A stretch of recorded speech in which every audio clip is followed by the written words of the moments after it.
ইউসুফ পাঠান কেকেআরের সূত্রে কলকাতায় দাঁড়াবে, দেখলাম অধীরবাবুর এগেনস্টে দাঁড়াবে, মানে উল্টো দিকে ব্রেট লি আর ইউসুফ পাঠান ওই কেস। আসন্ন লোকসভা ভোটে বহরমপুর থেকে তৃণমূল কংগ্রেস প্রার্থী প্রাক্তন ক্রিকেটার বিশ্বকাপ জয়ী ক্রিকেটার ইউসুফ পাঠান, আর অন্যদিকে সেই অঞ্চলের বা সেই কেন্দ্রের কংগ্রেস প্রার্থী অধীর রঞ্জন চৌধুরী।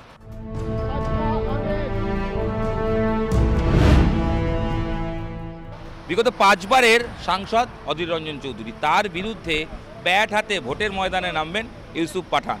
ইতিমধ্যেই এই ঘোষণা ব্রিগেড থেকে যখন ঘোষণা হয় তারপরে জোর চর্চা, ইউসুফ পাঠান কি পারবেন, ইউসুফ পাঠান কি করবেন। কারণ বহরমপুর মানে সংখ্যালঘু এরিয়া, সেখানে প্রায় 64% সংখ্যালঘু ভোট রয়েছে। সেক্ষেত্রে কি তৃণমূল এটা মাস্টার স্ট্রোক হলো? তৃণমূল কি প্রথমবারের জন্য এই আসন জিতে নেবে?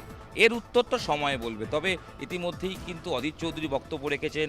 ইউসুফ পাঠান তিনি বলেছেন যে মমতা বন্দ্যোপাধ্যায় তার উপর ভরসা রেখেছেন, সাধারণ মানুষের কথা পার্লামেন্টে বলতে তিনি চান, এবং ভোটের ময়দান ক্রিকেটের ময়দান আলাদা করে কিছু নয়। बहुत प्यार मिला है कोलकाता में, हमेशा प्यार मिला और उसके बदले में मैं यहाँ पे उनको सर्व करूंगा। टीएमसी ने मुझे इस काबिल समझा कि मैं लोगों की मदद कर सकता हूँ और उनका वॉइस ओवर पार्लियामेंट में लेके जा सकता हूँ और उनको हेल्प कर सकता हूँ। तो ये मेरे लिए एक अपॉर्चुनिटी था और मैंने ये डिसाइड किया, बस हर चीज बदलती है अच्छे के लिए और मैं अच्छे के लिए यहाँ पर आया हूँ। জেলার নাম মুর্শিদাবাদ, সংখ্যালঘু ভোটকে না কাটতে পারলে অধীর চৌধুরীকে রুখা যাবে না।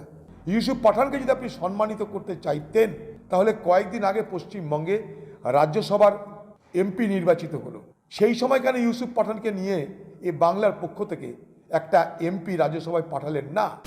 এই ইস্যুতে ক্রিকেটাররা মাঠে ভোটে লড়বেন, সেই ইস্যুতে সৌরভ গঙ্গোপাধ্যায় মুখ খুলেছেন। কীর্তি আজাদ তিনিও কিন্তু দাঁড়িয়ে পড়েছেন বর্ধমান দুর্গাপুর থেকে তৃণমূল কংগ্রেসের টিকিটে। এই দুই ক্রিকেটারকে নিয়ে জোর চর্চা, তারা কি পারবেন, তারা কি জিততে পারবেন, কারণ সেই সিটে আগে বিজেপি জিতেছিল। তো কঠিন লড়াই হবে সেটা তো নিশ্চিন্তে বলাই যায়। তবে সৌরভ গঙ্গোপাধ্যায় এই ইস্যুতে কিন্তু মুখ খুলেছেন। তিনি ভোটে দাঁড়াবেন কি দাঁড়াবেন না এই নিয়ে মাঝে মধ্যেই জল্পনা হয়।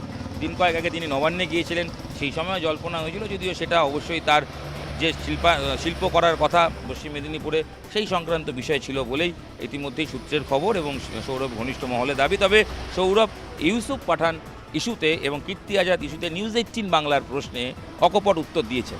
কি দিয়েছেন সেটা শোনাবো, তার আগে একটু বলে দিই, তিনি কিন্তু খুব সেন্স অফ হিউমার বজায় রেখে একটা মন্তব্য করেছেন। বহরমপুরে অধীর চৌধুরীর এগেনস্টে ইউসুফ পাঠানের দাঁড়ানো অনেকটা তার মনে হয়েছে ব্রেট লির সামনে ইউসুফের ব্যাট করার মতো। পলিটিক্স তো খারাপ না, ভালো তো। You actually get an opportunity to change things for people. সবার মাইন্ডসেট এক হয় না, সবার লাইফে অপরচুনিটিজ এক হয় না। কীর্তি আজাদ তো has been a politician for long, so it's nothing new for him. Yusuf Pathan কেকেআরের সূত্রে কলকাতায় দাঁড়াবে, দেখলাম অধীরবাবুর এগেনস্টে দাঁড়াবে, মানে উল্টো দিকে ব্রেট লি আর ইউসুফ পাঠান ওই কেস। ক্রিকেটারদের রাজনীতিতে আসা কিন্তু অবশ্যই সৌরভ গঙ্গোপাধ্যায় স্বাগত জানালেন এবং অবশ্যই শুভেচ্ছাও জানাচ্ছেন। কীর্তি আজাদের ক্ষেত্রে তিনি বলছেন যে তার পলিটিক্যাল একটা ব্যাকগ্রাউন্ড রয়েছে, তিনি দীর্ঘদিন পলিটিক্সের সঙ্গে রয়েছেন, এবং ইউসুফ আসার ক্ষেত্রে কেকেআর যোগ এবং ইউসুফ বহরমপুরে দাঁড়ানোর ক্ষেত্রে তিনি বলছেন। পাশাপাশি কিন্তু এই যে বললাম সেন্স অফ হিউমার বজায় রেখে তিনি কিন্তু স্পষ্ট করে বললেন যে ব্রেট লির সামনে ব্যাট করার মতো অনেকটা ইউসুফ পাঠানকে লড়তে হবে এই কেন্দ্রে। অর্থাৎ কোথাও নাম না করে তিনি কি অধীর চৌধুরীকে ব্রেট লি বললেন, সেই বিধ্বংসী বোলিং করবেন এবং স্পিড বোলিং করবেন, সেটা সামলে ইউসুফ পাঠানও কিন্তু অনেক সময় গ্যালারিতে 6 মেরেছে।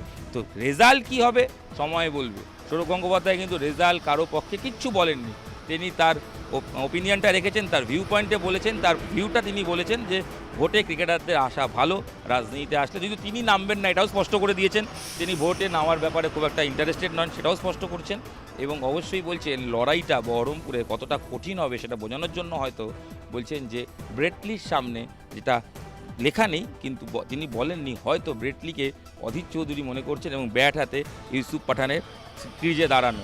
এবার দেখার ব্যাট হাতে ব্রেট লির বলে ইউসুফ পাঠান, যদিও ভোটের ময়দানে ব্রেট লি হচ্ছে অধীর চৌধুরী কংগ্রেসের হয়ে দাঁড়াবে, তার বলে সোজা বাপি বাড়ি যা, অর্থাৎ ওই সৌরভের স্টাইলের মতো ইউসুফ কি গ্যালারিতে 6 মারতে পারবেন, নাকি অধীর চৌধুরী ব্রেট লির মতো ইউসুফকে বোল্ড করে দেবেন, ভোটের রেজাল্টটি তার উত্তর দেবে। তবে আপাতত ভোটের ময়দানে ক্রিকেটারদের নামা প্রসঙ্গে সৌরভ গঙ্গোপাধ্যায়ের এই মন্তব্য কিন্তু খুব তাৎপর্যপূর্ণ।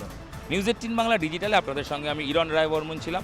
এখানেই শেষ করছি এই ভিডিও। সঙ্গে থাকুন, দেখতে থাকুন নিউজ 18 বাংলা ডিজিটাল। অবশ্যই এই ভিডিওটা সাবস্ক্রাইব করুন, লাইক করুন এবং প্রচুর শেয়ার করুন।